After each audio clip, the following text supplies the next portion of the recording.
오늘 말씀은 복음을 중심에 둔 그리스도인의 삶과 연관을 맺고 있습니다.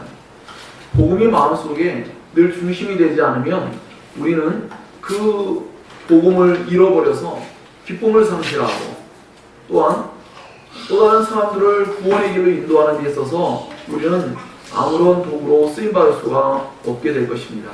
그래서 우리는 마음의 중심에 언제나 복음이 항상 자리 잡고 있어야 돼요. 그 복음이 없으면 우리 자신도 참으로 불행하고 또 다른 사람들도 불행함 속에 빠질 수밖에 없는 것이죠. 그래서 하나님은 하나님의 자녀들, 하나님의 백성들에게 언제나 복음을 마음의 중심에 두고 그것을 언제나 사람들에게 전파함을 통하여서 그 복음을 전하는 사람도 행복하고 복음을 받아들이는 사람들에게도 행복을 주시는, 또 복음을 받아들이지 않는 사람들에게는 경각심을 주고 경고를 줌을 통하여 적어도 그 시간을 받아들이지 아니할지라도 다른 시간대 또다시 복음을 받아들일 수 있는 은혜의 길로 인도하시고 있다라고 볼 수가 있습니다. 그래서 우리는 사도 바울을 통하여서 하나님께서 사도 바울을 통하여 그 복음으로 말미암는 향기로운 그리스도의 향기로서의 그 냄새를, 특별히 생명의 냄새를 맡게 하시는 그런 일들을 전하고, 뿐만 아니라 복음 속에는 언제나 사실은 양면성을 가지고 있죠. 예수님의 십자가의 죽음은 언제나 구원을 받는 자녀들에게는 너무나 복된 일이지만 구원을 받지 않는 사람들에게는 하나님의 아들조차도 심판하시는, 하나님의 죄를 얼마나 미워하시는지에 대하여서 분명하게 나타내 보이신 것이기 때문에 우리는 사도 바울이 복음을 전함을 통하여서 어떠한 사람들에게는 생명의 냄새지만 어떠한 사람들에게 그것이 사망의 냄새, 곧 죽음의 냄새가 될 수 있다는 것을 우리는 깨달을 수 있어야 합니다. 오늘 우리가 함께 다루는 이 말씀도 마찬가지입니다. 예를 들어서 여러분들이 만약에 진정으로 회심하고 중생한 예수를 진정으로 믿는 사람이라 할지라도 여러분 마음속에 이러한 복음에 중심된 삶을 살지 않는다면 하나님으로 말미암아 구원을 얻을 수 있지만 현재의 삶 가운데 있는 수많은 현재적인 삶이 구원되지 못할 수가 있습니다. 즉 무슨 말이냐면 현재의 삶 가운데 여전히 안 믿는 사람들처럼 근심과 걱정과 염려 속에서 그 불행함, 어떤 면에서는 굳이 표현하면 지옥의 수없는 많은 괴로움 가운데 일부분을 경험하는 그런 삶을 살 수도 있기 때문에 우리는 오늘의 말씀을 통하여서 다시금 우리의 마음의 중심에 예수님이 계셔야 하고 그 예수님으로 말미암은 진정한 구원의 기쁨을 회복하는 것이 얼마나 중요한 일인지에 대해서 생각할 수 있어야 되겠다라는 것입니다. 바울 시대에 드로아는 항구이자 상업 중심지였습니다. 바울이 드로아에 간 주된 목적은 그리스도의 복음을 전파하기 위함이었습니다. 사실 드로아뿐이 아니라 바울이 계속해서 선교여행을 할 때마다 언제나 그 중심에는 언제나 복음을 전하는 것이었죠. 왜냐하면 자기 자신도 부활하신 예수를 만나기 전에는 진정한 복음을 접하지 못했음으로 인하여 그는 어떤 면에서는 어떤 유대인들이 하나님을 섬기고 있다고는 하지만 그저 세상의 다른 종교와 전혀 다를 바가 없는 그런 모습으로 섬기고 있는 자신의 모습을 발견하고 예수 그리스도로 말미암아 진정한 진리를 통한 자유함을 경험하고 구원과 죄사함의 은혜를 깊이 경험한 후에는 그는 이 부활의 복음을 전하지 않고는 살아갈 수가 없었던 것입니다. 그는 그것을 위해서 또한 부름을 받은 것을 분명하게 깨닫게 되었습니다. 자, 그렇기 때문에 부활하신 그리스도를 만난 바울의 온 생애는 복음을 전파하기 위해 살아가는 삶이었다라고 볼 수 있습니다. 즉 다른 식으로 표현하면 우리가 정말로 예수님의 부활을 믿고 있다면, 예수님의 부활을 정말 중요하게 여기고 있다면, 부활하신 예수를 정말로 만난 사람이라면 우리는 반드시 복음을 전해야 한다는 것입니다. 부활하신 예수님을 만났다고 말하고 그것이 중요함을 말하면서 그 부활의 복음을 전하지 않는다? 그것은 그 사람에게 뭔가 아주 치명적인 심각한 문제가 발생되고 있다는 것을 알 수가 있습니다. 그래서 마틴 로이더스 목사님이 이렇게 말했습니다. 전도에 대한 열정, 즉 잃어버린 영혼을 향한 걱정과 근심보다 우리의 영적인 상태와 형편을 드러내주기에 더 나은 시금석, 잣대는 없습니다 라고 말했습니다. 즉 우리가 정말로 올바른 그리스도인, 건강한 그리스도인, 진정으로 주님이 그렇게 기뻐하시는 올바른 제자의 모습을 가지고 있다라면 우리의 마음속에는 영혼을 사랑하는 뜨거운 마음이 우리 마음 안에 언제나 있어야 한다는 것이죠. 그것이 없다면 우리는 사실은 어떤 면에서 병들어 있는 것이죠.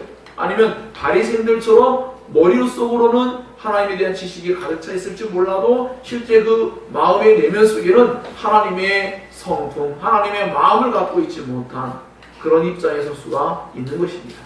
그래서 우리는 계속하여 하나님을 알아감에 있어서 그 알아감이 우리의 마음속에서 영혼을 사랑하시는 하나님의 마음이 전달되어야 되고 그 마음이 반드시 표출되어야 하는데 그것은 언제나 복음으로서 그렇게 표현되어야 합니다.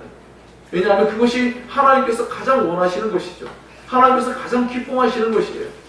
그것을 위해서 우리가 주님께로 돌아왔고 우리도 또 다른 사람들을 주님께로 인도해야 될 그러한 사명을 우리가 다 부여받았기 때문입니다. 사도 바울은 그렇기 때문에 그가 얼마든지 자신의 생애를 안락하고 편안하게 사람들 앞에서 인정받으며 그렇게 살아갈 수 있었지만 그는 이제 그 부활의 복음을 전하기 위해서 십자가에 못 박힌 그리스도와 부활하신 예수님을 전하기 위해서 자신의 온 생애를 전혀 다른 삶으로 이제 살기 시작합니다. 그것은 고난의 삶이었고 그것은 무척이나 힘겨운 여러 가지 수많은 어려움들을 겪어야 될 일들이었지만 언제나 그는 하나님께 감사했고 하나님을 찬송했고 그가 언제나 자신의 내면 안에서 죄 가운데로 빠져들어가는 자기 자신을 건지시는 하나님의 은혜 속에서 언제나 그 영적인 싸움을 이기게 하시는 하나님의 은혜를 날마다 경험하며 살아가는 그런 은혜의 삶을 그는 살게 되는 것입니다. 물론 우리도 사실 이러한 부담감을 갖고 살지 않아도 얼마든지 삶을 영위할 수 있어요. 종교생활도 잘 할 수가 있습니다.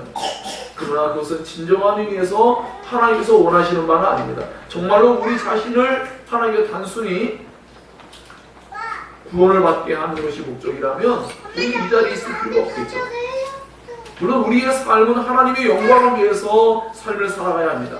그리고 그 영광을 위한 삶 속에는 분명히 또 다른 영혼들을 주님께로 돌아오기 위해서 또 다른 더 많은 사람들이 하나님을 영화롭게 되는 일에 쓰임받아야 한다는 것이죠.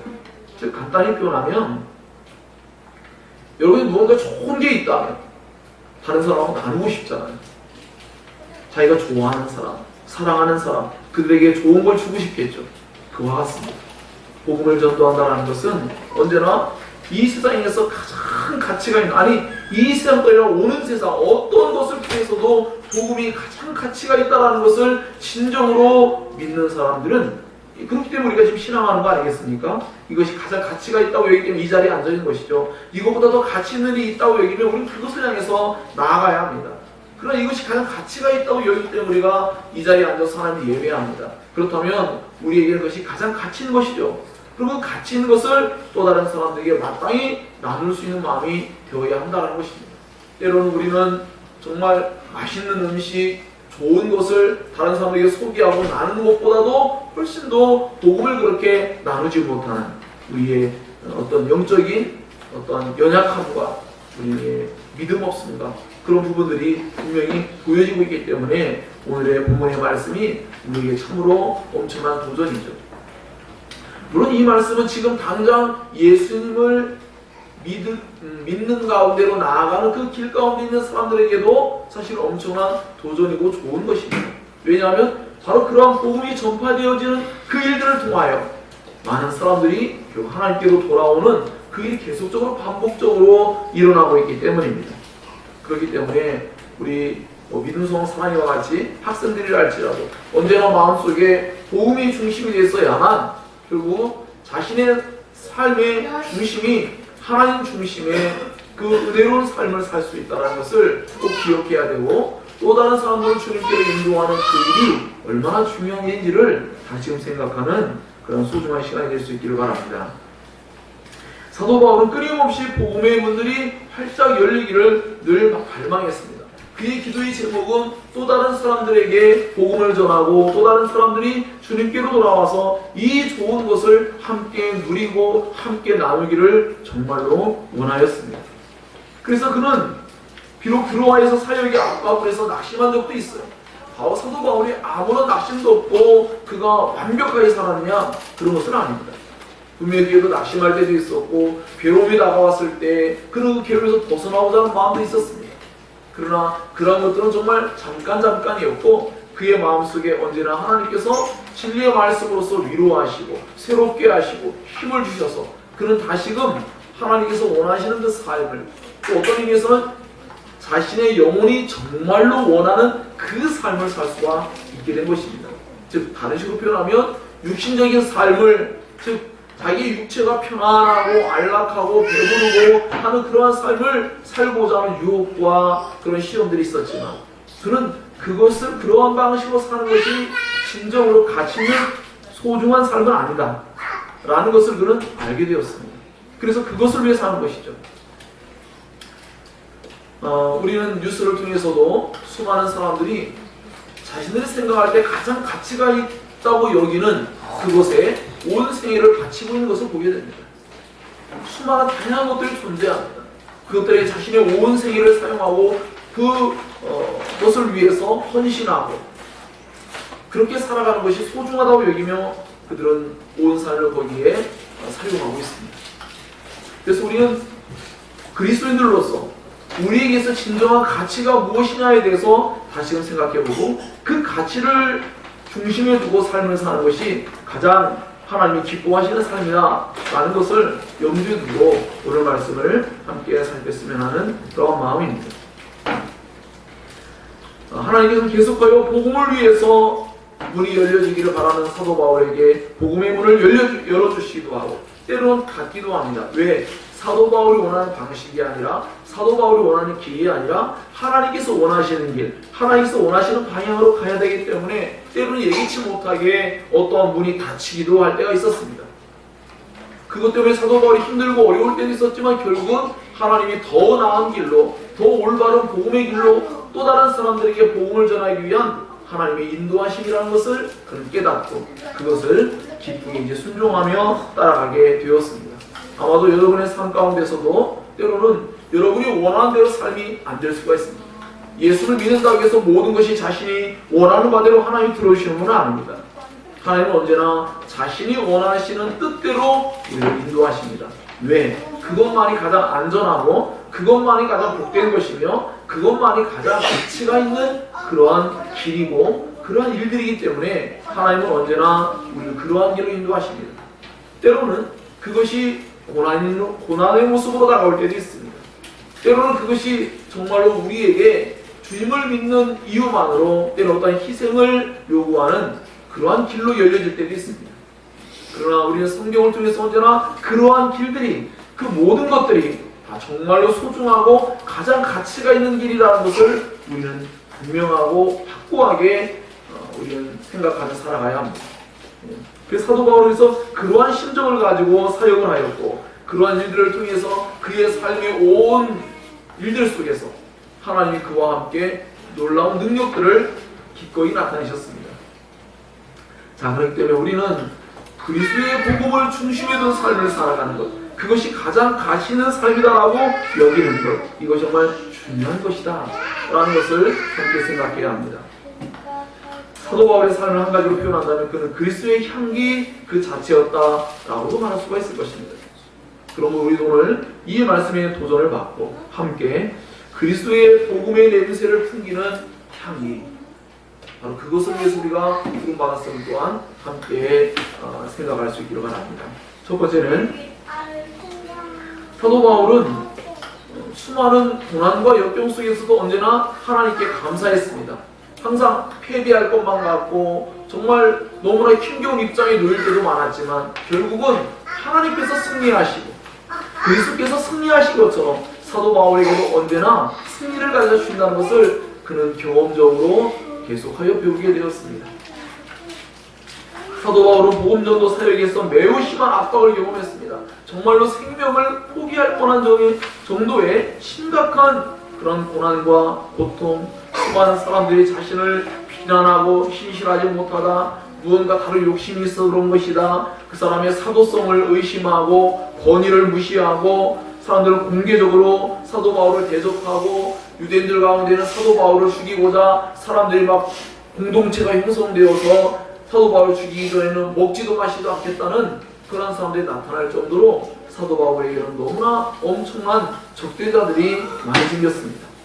근데 사실은 어떤 면에서는요, 그런 적대자들 때문에 사도 바울이 더욱더 하나님을 붙들 수밖에 없지 않았을까, 그런 생각을 해봅니다. 흔히 여러분이 잘 알다시피 이 어항 속에도요, 그냥 모두가 조용히 있잖아요. 그렇게 건강하지 않아요. 그러나 누군가가 쫓아다니잖아요. 그 도망가는 녀석은 엄청난 활력을 갖고 막 살아갑니다. 근육에 힘이 있고 굉장히 힘차게 막 살아가는 모습을 봅니다. 우리의 일상의 삶 가운데 우리가 영적인 힘이 없는 것은 어떤 면에서는 너무나 안락함을 쫓아가고, 너무나 우리의 마음속에 어떤 복음으로 말미암는 고난과 그러한 일에 동참하지 않았기 때문에 나타나는 그런 매너리즘이라든지 그런 타성이 젖은 그런 태도도 분명히 나타나고 있다라고 우리는 생각해 볼 수가 있는 것입니다. 어쨌든 사도 바울에 있어서는 이와 같이 자기 자신을 계속해서 고난 가운데로 이끌고 가는 사람들이 있지만 그 배경 속에는 하나님 계심을 늘 믿고 있었습니다. 그리고 그런 고난과 심각한 압박과 고통들이 늘 그의 삶 가운데 있었습니다. 그의 삶은 사실 여러분, 우리 모두가 흠모할 만한 삶은 아닐 수도 있어요. 육신의 눈으로 바라봤을 때는 얼마나 많은 고통을 겪었는지 그가 고린도 교회에 편지한 내용을 보면요, 정말 이것은 정말 사람 취급을 당하지 않을 만큼 심각한 고통을 당했어요. 그래서 오늘 여러분이 아까 시편 43편에 있는 내용을 교동문 가운데 23번을 읽었습니다. 또 뭐라고 하죠? 하나님 어째 나를 버리셨습니까? 그것은 정말로 하나님께서 하나님의 종들을 버리신 게 아니라 마치 자기를 버린 것처럼 막 고난 가운데 있으니까 버려진 것만 같이 느껴진단 말이에요. 사도 바울도 정말 아주 끝자락에서 생명의 위험을 그렇게 받을 만한 일이 너무나 많았기 때문에 그렇게 느낄 만한 일이었죠. 심지어는 예수님조차 나의 하나님 나의 하나님 어찌하여 나를 버리셨나이까, 그런 고백을 하기도 했습니다. 그것은 하나님께서 정말 예수를 버리심이 아니죠. 그것은 버리심이 아니라 그와 같이 하나님께서 죄에 대해서 심판하시고 고난 가운데로 인도할 때에 그 인간 내면에서 흘러나오는 그런 외침인 것이죠. 자, 이러한 고난과 역경 가운데서도 사도 바울은 끊임없이 그런 복음 전한 일을 쉬지 않았습니다. 복음 전한 일을 쉬지 않았다라는 것은 매우 중대한 일입니다. 그것은 그가 계속하여 하나님의 인도를 받고 있었고 그는 계속하여 승리의 삶을 살고 있다는 것을 증명하기 때문입니다. 사도 바울은 언제나 그리스도 예수 안에서 모든 위험과 시험과 유혹과 환난, 이와 같은 것들을 능히 이기하시는 그 하나님을 지속적으로 경험하게 되었습니다. 수많은 난관과 고난이 있었지만 사도 바울은 하나님께서 자신과 동료들이 수많은 사역들 속에서 합당하고 올바른 결과들이 하나님의 은혜 속에서 주어지는 것을 계속하여 경험하게 되었던 것이죠. 즉 사도 바울은 계속하여 예수 그리스도 안에서 그는 승리의 삶을 사실은 살고 있는 거죠. 고난 중에 있지만 끊임없이 승리의 삶을 살고 있는 그러한 모습을 표현하고 있습니다. 그는 아마도 예수 그리스도를 계속해서 바라봤을 것이라 생각합니다. 왜냐하면 사도 바울이 언제나 십자가에 못 박힌 그리스도를 전했다고 했습니다. 십자가에 못 박힌 그리스도를 바라보면서 자신에게 주어진 고난은 참으로 그에 비하면 아무것도 아니다 라고 늘 생각할 수가 있었을 것입니다. 그 십자가에 못 박힌 그리스도가 패배자가 아니라 그것이 우리를 구원하시기 위한 하나님의 놀라운 사랑임을 그는 분명하게 깨달았기 때문에 하나님께서 그것을 통해서 결국은 죽음을 정복하시는 예수의 놀라운 부활의 소식이 증거되는 것을 알고 있기에 그는 십자가에 못 박힌 그리스도와 부활하신 그리스도를 증거하는 일을 쉬지 않고 진행할 수가 있었던 것입니다. 하나님께서는 그리스도 안에서 환난과 위협과 고통을 이기도록 사도 바울에게 언제나 힘을 주셨습니다. 사도 바울과 동료들은 여전히 그리스도의 복음을 전파하며 계속해서 여행을 하고 다니게 되었습니다. 참 이 말씀은 사실은 빌립보서에도 이미 표현되어 있어요. 이 말씀으로 말하면 저도 참 은혜를 받았습니다. 저 무슨 말이냐면 저희도 정말 작은 개척교회여서 언제나 무언가 세상적인 사람들이 바라보았을 때, 아니 심지어 그리스도인들 중에도 바라볼 때 저 사람들 실패한 목회 아니야? 실패한 거 아니야? 라는 그런 이야기를 했습니다. 심지어 가족 중에도 그런 말을 했습니다. 그때 마음이 얼마나 아픈지 이루 말할 수가 없어요. 근데 우리의 마음이 하나님이 항상 위로해 주신 것은 무엇이었냐면 항상 우리가 계속 복음을 전할 수 있었다는 거예요. 계속하여 복음을 전할 수 있는 상대들을 붙여주었어요. 계속해서 복음 사역을 할 수 있게 은혜를 베풀어 주셨어요. 즉 우리에게 알고 보니까 패배가 아니라 승리의 삶을 살도록 계속하여 인도하고 있었다는 것을 우리는 경험적으로 알게 됩니다. 그것 때문에 더 강하게 되었습니다. 아까도 말씀드렸지, 그 물고기가 꼬리에 힘을 얻게 된 것처럼 저희도 그 고난과 역경을 이겨나갈 수 있는 힘을 얻게 되었습니다. 그런 과정이 없었더라면, 처음에 그런 과정이 없기를 바라는 마음이 있었겠죠. 하지만 지금 돌아보니 그 과정이 없으면 결코 우리는 믿음의 어떠한 힘을 나타낼 수 있는 그런 사람들이 못 되었을 것이다 라고 생각을 할 수가 있습니다. 그렇기 때문에 사도 바울과 그 일행들이 겪게 되는 고난과 위협과 힘겨운 모든 일들은 돌아보면 더욱더 믿음의 삶을 살아내고 더욱더 승리의 삶을 살아내고 더욱더 하나님이 기뻐하시는 복음 전도를 행하는 데 있어서 더욱더 강한 힘을 소유하도록, 즉 더욱더 내성을 강화시켜주는 그런 일들이었다는 것을 알 수가 있는 것입니다. 그리스도의 복음을 전파하는 일이 멈추는 것은 패배를 의미하는 것이었어요. 네. 사도 바울이 복음을 전하는 것을 멈춘다? 패배한 거이지. 그와 같이 그리스도인들에게 복음 전하는 일이 멈춰진다. 전 세계에 있는 교회가 복음 전하는 일을 이제 멈췄다. 그러면 교회는 패배한 것입니다. 그러나 교회는 패배하지 않습니다. 지금도 온 세계에 있는 모든 교회들이 계속하여 끊임없이 주님의 복음을 전파하고 있습니다. 계속하여 그 복음을 전파하는데 자신의 온 세계를 사용하고 자신에게 있는 수많은 것들을 기꺼이 헌신하고 희생적으로 사용합니다. 왜냐하면 보다 더 나은 가치의 그 모든 것들을 기꺼이 쓰여지는 것이 그들은 기쁨이었기 때문입니다. 예수 믿는다고 해서 다 이 세상에서 부자가 되고 건강하고 행복해진다? 그렇지 않습니다. 그리스도인들은 보다 더 행복하고 나아지고 좋은 것들 때문에 하지 않습니다. 물론 그것은 분명히 궁극적이고 최종적으로는 분명히 주어집니다. 우리에게 하나님이 반드시 보상해 주시고 반드시 좋은 걸 주십니다. 그러나 그 보상 때문에 하는 것이 아니라 나에게 주어진 그 놀라운 사랑과 은혜를 또 다른 사람들에게 전할 수밖에 없는 그런 그리스도의 마음, 그리스도의 심장을 하나님 우리에게 이식시켜 주었기 때문에 결국 그 일을 하는 것입니다. 우리가 만약에 더 세상적인 관점에서, 물질적인 관점에서 보다 안락하고 또 윤택한 삶을 살고자 한다면 제가 왜 이러고 있겠습니까? 그럴 이유가 없겠죠. 그러한 이득과 더 나은 무언가 좋은 것을 얻기 위해서 주님께 접근하지 않습니다. 우리는 주님의 영광을 위해서 우리 자신이 때로는 해를 입고 고난을 당할지라도 그렇게 살아가는 것이 가장 큰 기쁨이고 행복이기 때문에, 심지어는 제자들이 나중에 예수를 보고 도망갔다가 성령을 받고 부활하신 예수 만나고 성령을 받고 그 뒤에 가서 매질을 당합니다. 그때 제자들이 뭐라 하겠습니까? 우리가 그리스도의 이름으로 말미암아 매질을 당하다니 너무나 기쁘다. 그런 표현을 사용했습니다. 얼마나 놀라운 변화가 일어났습니까?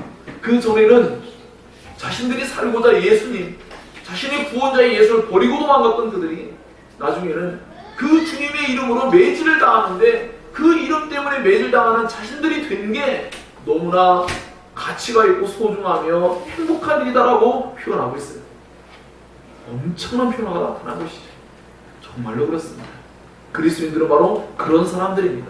그리스도인들은 이제 과거의 옛사람이 가지고 있던 세상적인 즐거움과 행복과 가치, 그것과는 다른 것에 진정한 행복과 가치와 소중함을 발견한 사람들입니다. 경험한 사람들입니다. 그것을 위해 사는 사람들입니다. 그것 때문에 행복한 사람들입니다. 그래서 사도 바울과 그의 동료들은 언제나 그것을 위해 살아가면서 그 기쁨 가운데서, 비록 현재 가운데는 분명히 고난이 있습니다. 잠을 자지 못하기도 합니다. 헐벗기도 합니다. 때로 강도를 만나기도 합니다. 배에서 막 배가 난파되기도 합니다. 수많은 고통들을 겪습니다. 외부적으로나 내부적으로나 적들이 막 산적해 있습니다. 하지만 그들은 계속해서 복음을 전하고 있습니다. 그들은 계속해서 승리의 삶을 살고 있고 그들은 계속해서 그것이 가장 기쁨의 일이라고 믿고 그들은 그 길을 걸어가고 있습니다. 지금도 온 세계에 터져 있는 수많은 선교사님들, 온 세계의 수많은 교회에 진정하고 참된 하나님의 백성들, 자녀들은, 그리스도의 제자들은 바로 그것을 목표로 삶을 살아갑니다. 그것이 바로 우리의 목표이기도 합니다. 우린 그렇게 함께 성령 안에서, 그리스도 예수 안에서 함께 연합되어 있고 연대되어 있습니다. 그러므로 우리가 우리의 날마다의 삶 가운데서 무언가 때로는 영적인 패배와 같이 느껴지는 교회의 연약한 모습을 발견하고 세상에서 교회를 핍박하고 고난을 주고 어려움을 주며 우리 자신들에게도 그러한 것들이 경험될 때가 있지만, 그러나 우리가 그러한 일을 겪는 일들 속에 언제나 우리의 잘못이 아니라 그리스도의 복음을 전함을 통해서 주어지는 고난이 되는 것이 정말로 가치가 있는 일입니다. 우리가 세상에서 안 믿는 사람들처럼 죄를 짓고 있다면 우리도 벌을 받아야 됩니다. 마땅히 값을 치러야 합니다. 그러나 우리가 죄를 짓지 아니하였지만 세상 속에서 우리에게 고난을 주고 핍박을 주고 불이익을 준다 한다면 그것은 상이 있는 일입니다. 그것은 하나님께로 말미암아 칭찬과 존귀와 영광을 받을 소중한 일입니다. 그러므로 우리는 결코 낙심하지 말아야 합니다. 그것은 기쁨의 일입니다.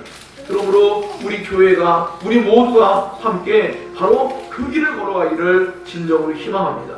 온 세계에 하나님의 복음이, 십자가의 복음이, 부활의 복음이 전파되어야 되는데, 그러한 일이 쇠퇴될 때, 아까도 말씀드렸지만 복음 전파가 쇠퇴될 때에 결국 교회가 패배하는 모습을 분명히 보이는 것에 우린 주의를 기울여야 합니다. 성경으로 돌아가서 진정하고 참된 영적인 승리를 경험하고자 한다면 그리스도의 십자가의 고난을 바라보면서 그 고난뿐만 아니라 부활의 영광을 함께 바라보면서 우리는 함께 그 복음을 전하는 일에 힘써야 할 것입니다. 그때에 하나님이 바로 우리에게 그 승리의 기쁨들을 끊임없이 경험시켜 주실 것입니다. 하나님은 사도 바울을 통해서 그리스도를 아는 냄새를 사람들에게 풍기게 하였습니다. 예수님을 냄새나게 한 거죠. 예수를 말한다는 거예요. 그 예수를 통해서 사람들은 무언가 냄새를 맡는 거죠. 이 냄새는 왜 이런 표현을 쓰냐면, 전쟁에 나갔다가 돌아온 사람들이 그 포로들을 데리고 왔을 때 그들을 대해서 어떤 사람들은 승리의 기쁨으로 제단의 향을 피우기도 하고, 또는 그 포로들을 끌고 다니면서 결국은 나중에 비참하게 죽이기도 하는데, 그럴 때에 사람들은 그러한 일들 속에서 나타나는 어떠한 냄새를 맡게 되는 거죠. 그래서 생명의 냄새와 바로 사망의 냄새라는 표현을 사용하는 겁니다. 그리스도를 통하여서 영적인 전쟁의 승리와 패배를 표현하기 위해서 이러한 용어들을 사용하고 있습니다. 사도 바울은 예수님을 위한 삶을 살기 위해서 항상 예수 그리스도 안에서 있기를 원했고, 그는 어떠한 힘겨운 고난과 핍박과 힘겨운 일이 있다 할지라도 그는 여전히 하나님께 불평하지 않았습니다. 하나님의 주권을 믿는 사람들에게는요, 불평이 사라집니다. 세상 사람들을 바라보았을 때는 합리화한다 라고 얘기할 거예요. 즉 무슨 말이냐, 나쁜 일이든 좋은 일이든 하나님과 우리를 위해서 그 모든 일을 행하고 계시다 라고 말할 때 안 믿는 사람들 입장에서는 말도 되지 않는 소리 하고 있네 라고 말할 수밖에 없을 거예요. 갖다 붙이니까 그냥 코에 걸면 코걸이, 귀에 걸면 귀걸이처럼 그런 거 아니지 라고 얘기할지 몰라요. 그러나 우리는 온 세계 만물을 하나님께서 창조하시고 섭리하시고 주관하신다는 것을 믿고 있기 때문에 우리에게 주어진 모든 일들 속에서 하나님이 자기 아들을 십자가에 내어 죽게 하기까지 우리를 사랑해 주셨기 때문에 우리에게 결코 나쁜 길로 인도하지 않는다는 것을 확신하고 있는 것이죠. 그러기에 우리는 하나님의 주권 안에서 진정한 평강과 안전을 경험하며 살아가는 것입니다. 그때에 불평이 생기지 않아요. 저도 옛날 과거에는 하나님의 주권에 대한 것을 신학적으로 알고 있었지만 삶 가운데 이것을 온전히 인정하지 못한 날들이 많이 있었습니다. 그래서 때로는 불평하고 뭐가 있었으면 좋았을 텐데, 이랬으면 좋았을 텐데, 그런 날들이 많았습니다. 그러나 하나님의 주권을 공부하고 알아가면 알아갈수록 저에게 불평이 사라지기 시작했습니다. 저희 형편이 나아졌기 때문이 아니고 저희 형편은 더 어려워졌습니다. 더 고난이 찾아오고 더 힘겨운 일이 발생했습니다. 정말 목회를 그만두고 싶을 만큼 힘겨운 일들이 발생하기도 했습니다. 그런데 제 마음속에는 하나님께로 향한 불평은 사라지고 있었습니다. 너무나 신기한 일이죠. 우리 이번 수요일에 또 말씀을 나누겠지만 다윗이 정말 어떠한 칼이나 갑옷 그런 것을 의지하지 않고 그런 것 없이도 그가 늘 가지고 익숙하게 사용하였던 막대기와 또 돌을 나무는 목자의 제구나 또 그러한 것들을 가지고 나가서 정말 말도 되지 않는 그 골리앗을 상대로 이긴다 라는 것은 우리에게 불평하지 못하게 하는 중요한 요소죠. 즉 그 전쟁의 승패는 결코 칼이나 어떤 군복에 있지 않아요. 갑옷에 있지 않습니다. 말의 병거의 숫자에 있지 않습니다. 우리 그것을 끊임없이 배워가는 것이죠. 우리 구약이나 신약이나 모든 성경을 통해서 언제나 하나님의 주권을 끊임없이 배워갑니다. 그 속에서 결국 우리의 힘이 아니라 하나님의 전적인 주권과 은혜로 말미암아 되어진다라는 것을 계속해서 배워가는 겁니다. 왜 그럴까요? 우린 또다시 망각합니다. 잊어버려요. 우리는 새로운 사건을 만나면 과거의 사건과 유사한 사건이 또 벌어졌는데 망각하고 또다시 절망하고 낙심하기가 너무나 일수예요. 그런 사람들이죠. 그래서 하나님 또다시 새로운 방식으로 말씀하시고 또 다른 사건으로 말씀하시고 또 다른 환경 안에서 말씀하시고 계속해서 우리에게 하나님의 주권을 또 새롭게 깨닫게 하는 거죠. 과거 이것은 됐지만 이것은 안 될지 몰라 하는 그러한 잘못된 생각들을 다 깨뜨리시고 모든 것 가운데 모든 일들 속에서 진정으로 하나님의 주권을 인정하고 기뻐하고 감사함으로 만들어오는 것이죠. 하나님 내 사랑을 모를 거냐? 전혀 그렇지 않습니다. 하나님 너무나 완벽하게 아시기 때문에 우리를 반드시 선하고 좋은 길로 인도하고 있다는 것을 분명히 믿어야 합니다. 자, 그래서 우리의 마음속에 저 역시도 과거에 그런 적이 있어요. 이 뒤에 또 나오겠지만 아까 다윗 얘기를 잠깐 했지만 하나님 뭐가 있으면 제가 이렇게 했을 것 같은데요. 뭐가 있으면 그렇지 않다는 걸 배워갑니다. 우리 자신의 중심이 하나님 올바로 서 있는다면 하나님은 그 엄청난 골리앗을 쳐서 죽이는데 아무런 불편함이 없습니다. 하나님은 다윗을 익숙하게 사용하십니다. 다윗이 익숙하게 가졌던 것을 가지고 얼마든지 하나님은 놀랍고 위대한 일을 행할 수 있습니다. 여러분 자신이 뭔가 더 있어야만이 아니라 여러분 자신이 하나님 앞에 바르게 서게 된다면 하나님은 여러분을 통해서 놀라운 일을 얼마든지 지금도 이룰 수 있는 분이라는 것을 믿어야 합니다. 그게 성경의 메시지입니다. 우리 자신을 의지하지 아니하고 하나님을 의지하게 만든 것을 끊임없이 배워야 합니다. 우린 뒷부분에 또 배우게 될 것입니다. 과연 이런 일을 누가 감당하려 이 사망의 냄새를 풍기고 이 생명의 냄새를 풍기는 이 엄청난 일을 누가 감당하려 할 때 아무도 없다는 거예요. 누가 했으니까 아무도 없어요. 우리는 할 수 없어요. 하나님의 은혜로 하나님의 은혜 안에서만 할 수 있어요. 그것을 우리가 이제 배워가는 것이죠. 하나하나 점점 우리 자신의 비참함과 부족함을 깨달아가면서 하나님의 절대적인 능력과 그분의 사랑이 얼마나 엄청난 것인가를 깨달아가면서 우리의 힘을 얻어서 현실 가운데서 믿음을 행사하고 복음 전도와 주님이 기뻐하는 삶을 살아낼 수가 있는 줄로 믿습니다. 그러므로 우리는 언제나 현실 가운데 당장 무언가가 막히고 열리지가 않고 답답하고 뭔가 우리가 부족한 것 같고 다른 사람과 비교할 때 뭔가 많은 것을 소유하지 못한 것 같다고 생각할 때 절대로 그것 때문에 불평하지 않기를 바랍니다. 사도 바울은 얼마든지 다른 사람들보다 더 많이 수고하고 더 많이 영광을 쓰임받았지만 결코 그런 다른 사도들과 같이 뭐 더 많은 어떤 오늘날 사회비를 받거나 그러지 않는다 해서 불평하지 않았어요. 오히려 자기가 그런 것들을 받지 않음으로 말미암아 그는 자신이 순전한 사역자라는 것을 그는 자긍심을 가지고 있었어요. 좀 대비되는 말씀 아닙니까? 만약 우리가 그런 것을 받지 못한다면 저도 그럴 수 있잖아요. 더 많은 것을 뭔가 받지 못할 때 나도 저렇게 받고 싶다 그런 생각할 수 있잖아요. 그런데 그런 걸 받지 않을 때 오히려 그러한 이익을 얻고자 복음 전도를 하거나 목회 사역을 하거나 그런 일을 하는 게 아니라는 것이 드러나는 것이 소중한 일이라는 것입니다. 여러분 자신에게도 마찬가지입니다. 하나님께 무언가를 더 얻어내거나 더 나은 걸 받아내기 위해서 하는 게 아니라 그런 것이 없음에도 불구하고 행할 때에 가치가 있는 일이죠. 여러분 자신들도 익숙하게 알고 있는 내용들입니다.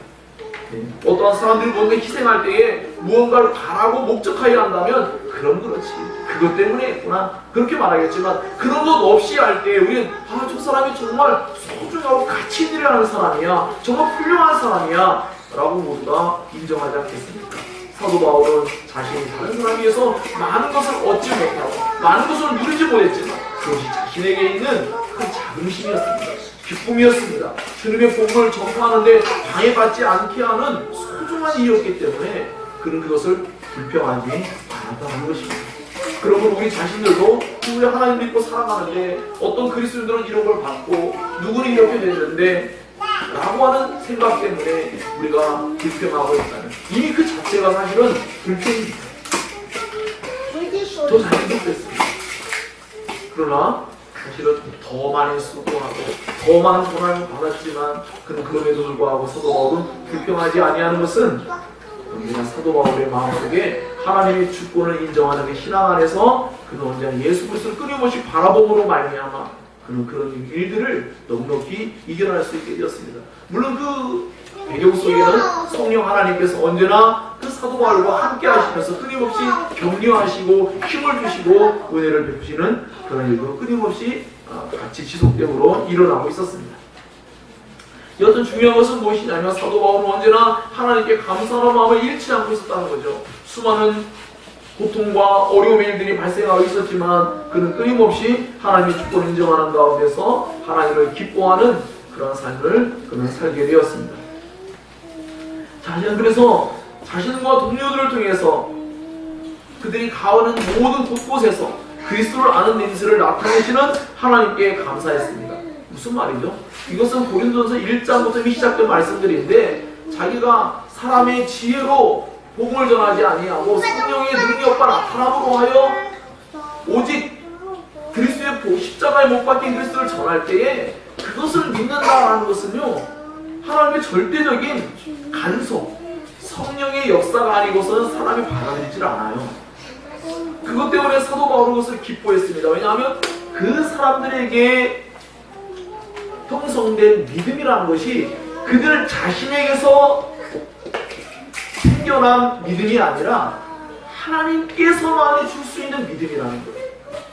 하나님께서 은혜로 주시지 않는다면 십자가에 못 박힌 예수를 어떻게 믿을 수가 있습니까? 그 예수가 구원자라는 걸 어떻게 믿을 수 있으며 그 예수가 3일 만에 부활했다는 것을 어떻게 믿을 수가 있겠습니까?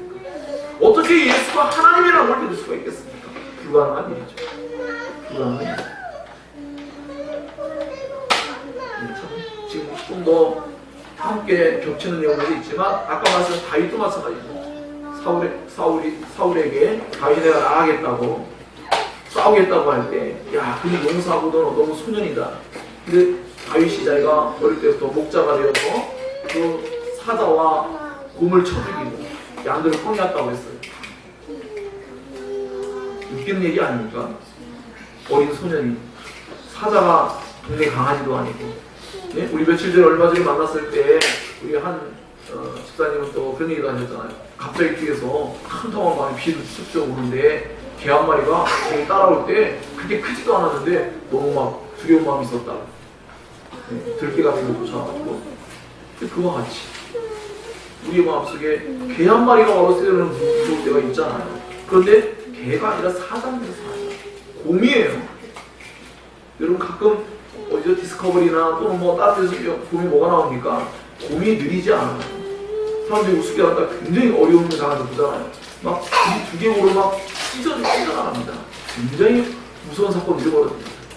근데 다윗이 사자와 곰을 쳐 죽이고 양을 꺼내왔다. 웃긴 건 뭐냐면 사울이 믿었어요. 참 그걸 믿었다는 것도 신기합니다. 믿고 그래 한번 해봐 한 거예요. 기가 막힌 일이죠. 예, 그 이야기는 이제 수요일날도 나누기로 하겠지만 어쨌든 이와 같이 하나님이 하시는 일들은 정말 믿기 어려운 일의 연속이에요, 사실은. 그런데 이 사도 바울이 그렇게 각처에서 그리스도 냄새를 풍기게 할 때에 어떤 사람들은 계속해서 자기를 핍박하고 그것을 믿지 않고 받아들이지 않았지만 어떤 사람들이 생명의 냄새를 맡았어요. 신기하게도 그 예수를 정말 믿는 사건이 벌어진 거예요. 그 냄새를 누군가가 맡은 거예요. 생명의 냄새를 맡은 거예요. 그리스도를 바라보면서 아이 저거 뭐야 아무것도 아니야 라면서 우습게 여긴 게 아니라 정말 그럴까? 하면서 그들의 마음속에 그것을 받아들일 수 있는 새로운 마음이 형성된 거죠. 그들은 생명의 냄새를 맡은 사람들이었어요. 그래서 사도 바울은 그렇게 도저히 믿기지 않을 것만 같은 자기 자신을 보아도 이렇게 좀 믿겠어라고 할 만한 내용들이 바로 예수를 믿는 일이에요. 그런데 그 예수를 전할 때마다 각처에서 사람들이 냄새를 맡고 반응을 한다는 거예요. 그래서 사도 바울은 그것 때문에 언제나 하나님께 감사했다는 것을 그는 고백하고 있습니다. 바울의 사역을 통해서 그리스도의 향기가 널리 퍼져나가고 있었습니다. 그리스도의 복음을 위해서 하나님께 쓰임받는 감사, 그것은 바로 이와 같이 복음연도 속에 나타나고 있습니다.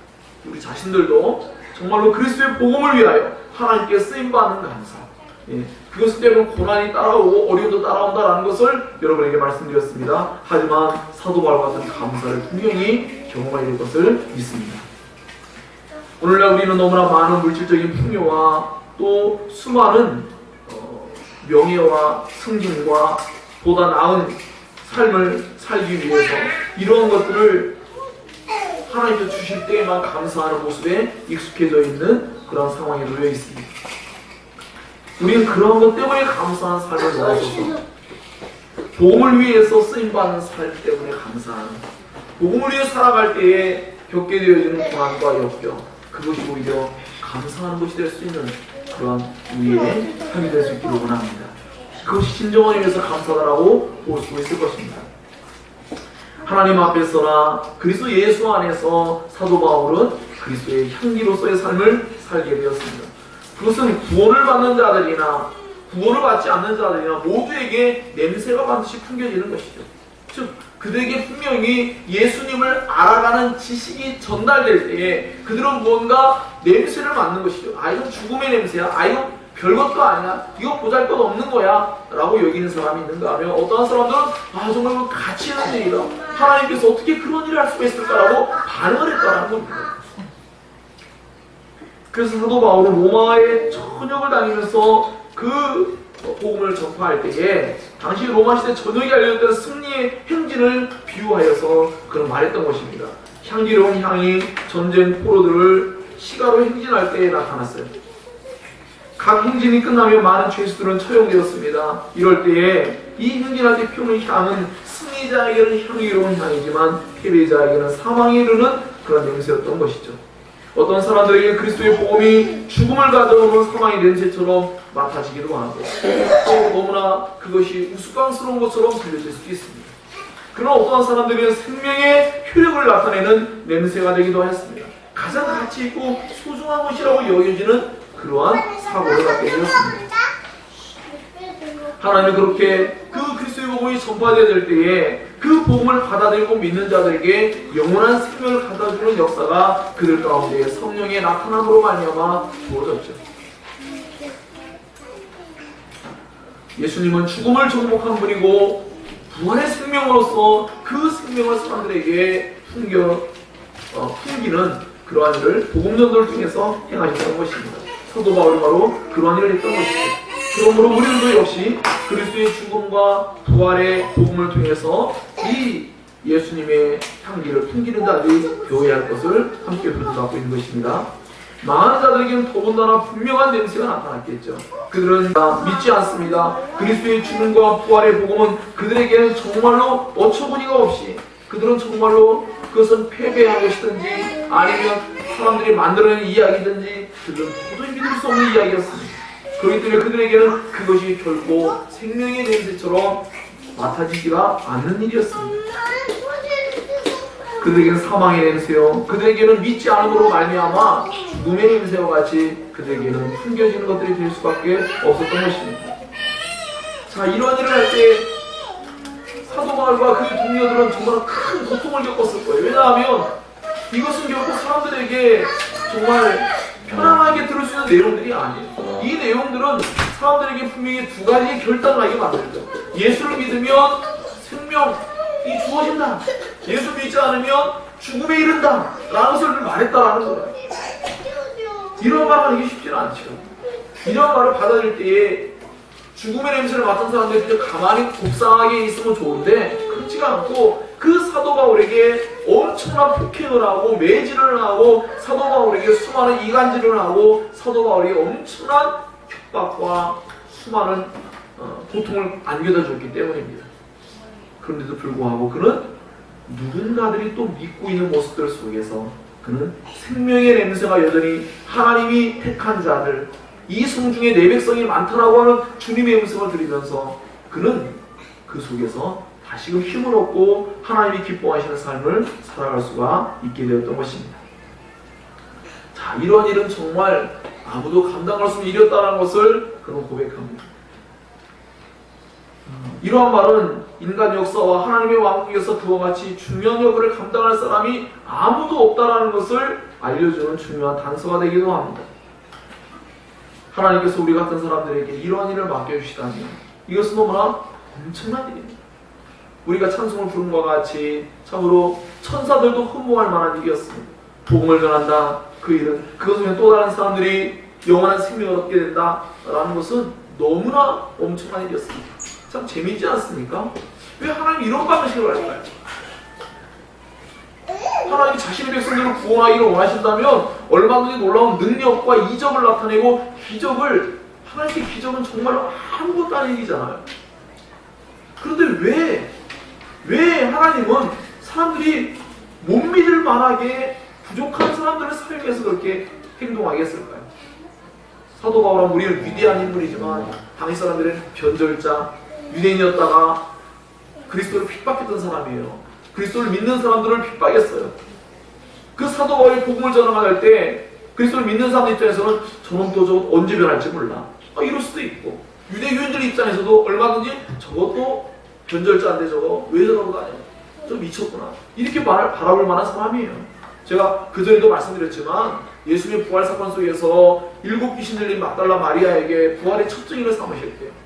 얼마나 영광스러운 존재입니까? 그런데 그 막중한 인물을 7 귀신 들렸던 여자, 예수를 보았다라고 뭐라고 할까요? 저것도 귀신 들렸구나. 그럴 만한 일입니다. 하나님은 도저히 인간의 이성으로 믿을 수 없는 그러한 보잘것없는 사람들을 사용해서 오히려 정말 하나님의 은혜 없이는 불가능한 일이라는 걸 말해주기 때문입니다. 즉 우리 자신 때문도 아니요, 사람 때문도 아니요, 오직 하나님의 은혜로서 사람들이 예수를 믿는 것이다라는 것을 확실하게 증언해주고 있는 것이죠. 그래서 사도 바울과 그의 일행들이 이 복음을 전할 때마다 핍박과 고난과 어려움이 오지만 어떠한 사람들이 믿을 때에 하나님의 은혜의 역사가 나타나는 것이 분명한 표징으로 나타났던 것입니다. 그래서 그들은 계속하여 그 길을 갈 수밖에 없어요. 왜? 하나님 계속하여 그들과 함께하고 있다는 분명한 증거가 드러나고 있었기 때문입니다. 저희도 마찬가지입니다. 저도 계속하여 이 사역을 감당해 올 수 있었던 것은 하나님께서 우리를 통하여, 여러분 알고 있는 개혁신학을 전수하는 사람들을 우리는 계속 기도해 왔습니다. 이 일을 계속 진행할 때 제가 교리를 가르칠 때마다 사람들이 얼마나 많은 변화와 얼마나 많은 은혜를 깨닫고 새로워진 것을 정말로 많이 경험했습니다. 그것은 물론 저 자신에게도 먼저 시작된 일이었고 우리 가족들에게도 있었던 일입니다.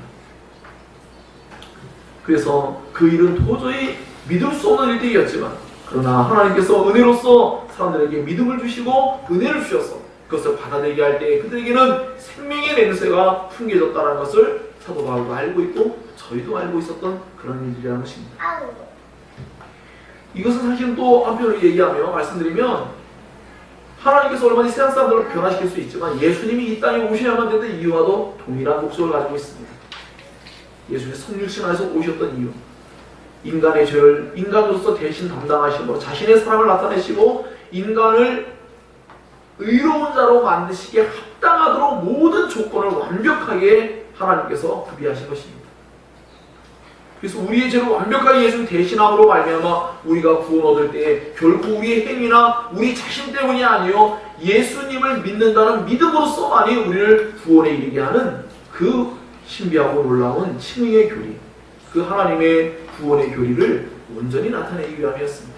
그와 같이 우리들을 통하여 또 사도 바울을 통하여 그러한 일을 행하신 것도 동일한 방식에서 이루어지고 있는 일들입니다. 자, 그러므로 그리스도의 복음을 전파하는 일 외에도 아무것도 하나님을 기쁘시게 할 수 없음을 복음을 전파하는 사람들은 하나님 앞에서 향기로서 묘사할 수 있다라고 찰스 아시라는 유명한 신학자는 이야기했습니다. 이와 같이 우리들의 마음속에 언제나 복음 전하는 그 일이 얼마나 소중한 일인가, 그것을 위해서 하나님 계속해서 자신을 세상 가운데 나타내기를 원하시고 그 냄새가 풍겨지기를 원하고 계시다라는 것입니다. 이제 결론부 말씀들을 나누겠습니다. 제가 시간이 없어서 다 전하지 못한 내용들은 주보 속에 다 표현되어 있으니까 한 번씩 꼭 읽어보시기를 바랍니다. 하나님 앞에서와 그리스도 안에서 그는 말합니다. 그는 혼잡하지 않고 순전함 가운데 보험사역을 하기를 원하였습니다. 고린도에 있는 동안 사도 바울은 장막을 만들어서 재정을 충원했습니다. 왜냐하면 수많은 사람들이 뭔가 바울이 이성을 차리려고, 뭔가 이익을 얻으려고 이렇게 하는 거 아니야? 라고 말할 때 그는 그러한 복음을 전하기 위해서 그러한 불순물이 끼어들어오는 것을 그는 철저하게 그는 배제하였습니다. 그것으로 말미암아 하나님의 영광이 가려진 것을 정말로 꺼려했습니다. 그래서 그는 기쁘게 일을 하면서 그는 그 힘겹고 고난 가운데 있을지라도 그는 어떤 이익 때문에 하는 일이 아니라 그는 바로 그리스도의 복음에 사로잡힌 바 되어서 하나님의 은혜에 사로잡힌 바 되고 말씀에 사로잡힌 바 되어서 성령에 이끌려서 그 일을 하고 있다는 것을 끊임없이 그는 말할 때에 사람들은 그것을 받아들일 수가 있었던 것이죠. 그렇지 않았다면 사람들은 또한 오해했을 수도 있는 그러한 일이었던 것입니다. 수많은 유대에서 온 사람들이 사도 바울은 훈련된 전문적인 설교자가 아닌 것처럼 말하고 자신들은 유대 예루살렘으로부터 뭔가 자격증을 분명히 가지고 있는 사람들이다 라고 이야기하며 사도 바울은 그렇지 못한 것처럼 그렇게 이야기하면서 사도 바울이 사도로서의 그 모습이 될 수 없다 라는 것을 말하기도 했습니다. 계속해서 사도 바울을 흠집냈죠. 그러나 사도 바울은 하나님의 진리를 다룰 자격은 아무도 없다라고 말했습니다. 아무도 그럴 수는 없다는 것이죠. 그러나 오직 하나님께서 그리스도 예수 안에서 사도 바울을 사로잡고 그를 통하여 일하실 때에 그리스도의 냄새를 풍기게 하는 그 냄새 속에서 또 다른 사람들이 구원에 이르게 하는 그 사역들을 통하여서 자신의 진정한 사역자됨을 그들에게 말할 수가 있었던 것입니다. 그래서 그는 혼잡하게, 하나님 말씀 우리는 혼잡하게 하지 않는다. 수많은 사람들이 그리스도의 십자가를 피해갑니다. 왜요? 그것을 말하게 됐을 때에는 유대인들 입장에서는 거리끼는 것이고 자신들이 예수님의 십자가를 못 박여 죽였습니다. 또 헬라인들의 입장에서 그것은 어리석은 거예요. 근데 이성으로 보았을 때는 그건 정말 어리석은 일이에요. 그러나 사도 바울을 결코 피해가지 않고 언제나 십자가에 못 박힌 그리스도를 전함으로 말미암아서 그는 도리어 핍박과 고난을 기꺼이 받아들이는 사람이 되었습니다. 그래서 그는 그리스도의 십자가를 말하지 아니함으로 핍박을 피해가려는 요령을 피우지 않았습니다. 도전대로 말씀드리죠. 우리들도 복음을 전할 때에 무언가 사람들에게 거리끼는 말을 하지 않기를 원하죠. 누가 그걸 좋아하는 사람이 있겠습니까? 당신이 죄인입니다 말하는 거 정말 우리도 좋아할 말은 아니죠. 예수 믿지 않으면 당신 영원한 행복을 받습니다. 결코 말하기 쉽지 않은 내용들이죠. 그러나 그런 것을 피해가지 않는 이유는 바로 그것이 전파될 때에 하나님은 그것을 통해서 어떠한 사람들에게는 그 속에서 그리스도의 죽음 속에서 그는 생명의 냄새를 맡기 시작합니다. 생명의 길로 인도함받는 일이 벌어지기 때문입니다. 그래서 사도 바울은 하나님의 복음을 혼잡하게 하는, 즉 당시 사람들이 술을 판매할 때 물을 섞어 팝니다. 오늘날도 뭐 그럴 수 있고요. 주유소에서도 뭐 물을 섞어 팔기도 하고요. 온갖 것을 막 다 섞어가지고 순전하지 못하고 깨끗하지 못하게 해서 장사하는 사람들이 얼마나 많습니까? 비일비재하죠. 근데 사도 바울은 그런 장사꾼들의 비유를 가지고 이야기하면서 자신은 그 복음 속에 그렇게 더럽고 그 복음 자체를 훼손하는 것들을 결코 혼합하지 않았다. 그리고 순전하게 복음 그 자체, 예수님의 십자가에 못 박힌 그리스도와 부활하신 그리스도를 전하는 그 일을 가감없이 전할 수 있었다라는 것이죠.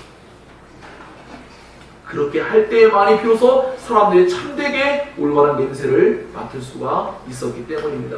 가공된 냄새를 맡겨주면요, 사람들도 알게 됩니다. 뭔가, 이것은 뭔가 가공된 거 아니야? 하나님께서 또한 역사하지는 않습니다. 그러나 하나님께서는 그 십자가에 못 박힌 그리스도와 부활의 예수님을 증거할 때에 하나님은 그 일들 속에서 자신이 직접 은혜를 주고 계시하시며 믿음을 허락해 주셨던 것입니다. 그러므로 사도 바울은 언제나 이와 같이 돈과 명예와 성공과 부와 치유 이런 것들을 가지고 사람들을 뭔가 유혹하고 미혹하지 않고 그는 언제나 십자가에 못 박힌 그리스도를 전하는 것을 기쁨으로 여기고 그 일을 감당했던 것입니다. 그래서 사도 바울은 그 말씀의 순수성을 지키기 위해서 어떤 이득을 챙기지 않는 모습을 나타내므로 말미암아 그는 하나님의 복음이 그렇게 더럽혀지지 않도록 하는 그 일에 정말로 깊은 관심을 기울이고 행동하였습니다. 그는 결국 하나님의 면전 앞에서 행동했다고 볼 수 있어요. 그는 그리스도 안에서 그렇게 살았기 때문에 그렇게 말할 수 있어요. 하나님 앞에서, 내가 지금 하나님 앞에 있다는 의식을 늘 갖고 있었습니다. 그는 자기가 그리스도 예수 안에 있기 때문에 그가 예수님이라면 어떻게 하실까라고 생각하며 행동했던 것이죠. 그는 예수 그리스도와 연합되어 있었습니다. 그는 예수 그리스도와 하나가 되었기 때문에 그는 예수 그리스도가 하시는 일들처럼 행할 수가 있었던 것입니다. 사도 바울의 관점이 이렇습니다. 고린도후서 5장 10절에 11절에 보니까 이렇게 읽겠습니다. 이는 우리가 다 반드시 그리스도의 심판대 앞에 나타나게 되어 각각 선악간에 그 몸으로 행한 것을 따라 받으려 함이라. 우리는 주의 두려우심을 알므로 사람들을 권면하거니와 우리가 하나님 앞에 알려졌으니 또 너희의 양심에도 알려지기를 바라노라 라고 그랬습니다.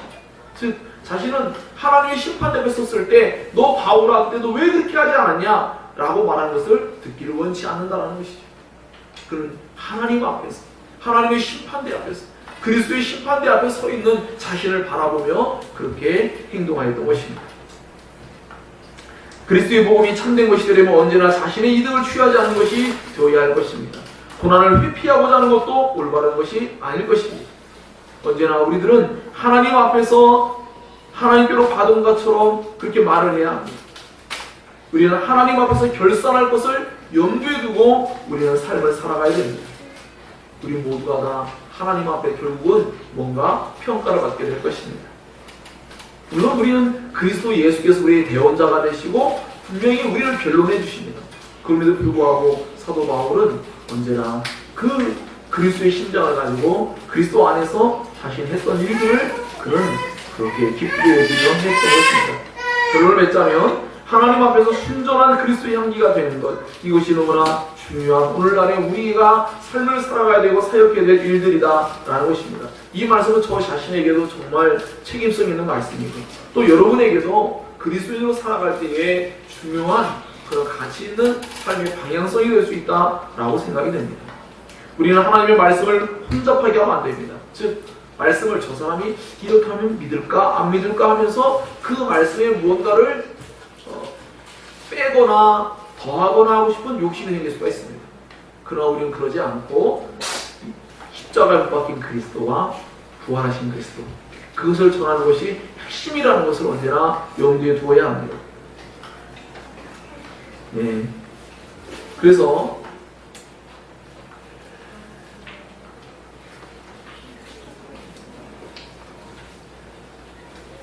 사도 바울은 이렇게 결심했습니다. 그는 하나님의 존존 앞에서 삶을 살고 사역을 했는데 내가 너희 중에서 예수 그리스도와 그의 십자가에 못 박히신 것 외에는 아무것도 알지 아니하기로 작정하였음이라 그랬습니다. 십자가에 못 박힌 그리스도를 전하는 일이 큰 중요한 일이기 때문에 그것 외에는 나머지 것을 더 많이 알고자 하지 않았다는 거죠. 그는 정말로 뛰어난 학자임에도 불구하고 그는 더 많은 지식으로 인해서 하나님의 말씀을 오히려 혼잡하게 해서는 안 될 것을 생각했습니다. 사랑하는 여러분, 그러므로 우리는 하나님 앞에서 순전한 그리스도의 향기로서의 삶을 살기를 희망해야 합니다. 우리의 가진 것이 모든 것이 부족하고 그럴 수 있습니다. 그러나 아까도 말씀드린 것처럼 다윗처럼 우리 자신이 아니라 우리가 하나님을 믿는 참된 믿음 안에 있다면 하나님은 우리가 가진 현재의 모든 것을 가지고 얼마든지 위대하고 놀라운 일을 일으킬 수 있다는 것을 꼭 믿으시기를 바랍니다. 오늘 이 말씀이 우리 모두에게 생명의 냄새가 맡아지는 말씀이길 바라고요. 또 다른 사람들에게 그리스도의 향기, 생명의 냄새를 풍기게 해주는 그런 복된 우리의 삶이길 원합니다. 그것이 주님이 원하시는 것입니다. 우리 모두가 원하든 원치 않든 그렇게 그리스도의 향기를 풍기는 자들이 되어야 할 줄로 믿습니다. 기도하겠습니다.